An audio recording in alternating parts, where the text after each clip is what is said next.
Quand un patron fondateur d'une grande entreprise a des problèmes de santé, c'est parfois tout l'édifice qui peut vaciller. C'est en tout cas la crainte qu'expriment les marchés financiers autour de l'action Apple depuis quelques jours. La raison de tout cela, c'est une annonce faite par Steve Jobs, patron charismatique de la célèbre marque d'ordinateurs. Fabien Chadeau et Guillaume Michel. C'était il y a quelques mois, Steve Jobs, très amaigri.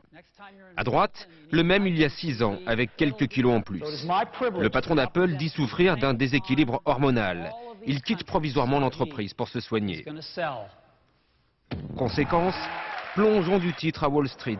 Et une question dans toutes les têtes, que va devenir Apple ? Le succès de l'entreprise est intimement lié à la personnalité de celui qui a révolutionné l'informatique.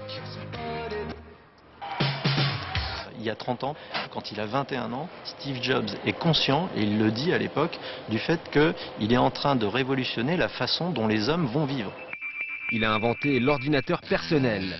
Le premier Macintosh sort en 1984. C'est un succès commercial. À 27 ans, il est le plus jeune millionnaire des États-Unis. Évincé de l'entreprise à la fin des années 80, il réinvente le dessin animé en rachetant Pixar. Toy Story, Le Monde de Nemo ou encore Ratatouille seront des succès planétaires.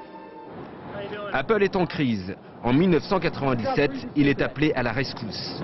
En quelques années, il transforme l'entreprise moribonde en machine à profit, la plus rentable du secteur. Sa recette, l'innovation. Il invente des ordinateurs qui ressemblent à des objets d'art, l'iMac. Mais surtout, il s'impose sur le marché de la musique en ligne avec l'iPod. Et aujourd'hui, grâce à l'iPhone, il fait trembler l'industrie du téléphone mobile. En quittant provisoirement Apple, la question de sa succession se pose. Aura-t-il autant de talent pour régler ce problème ? Le sport avec le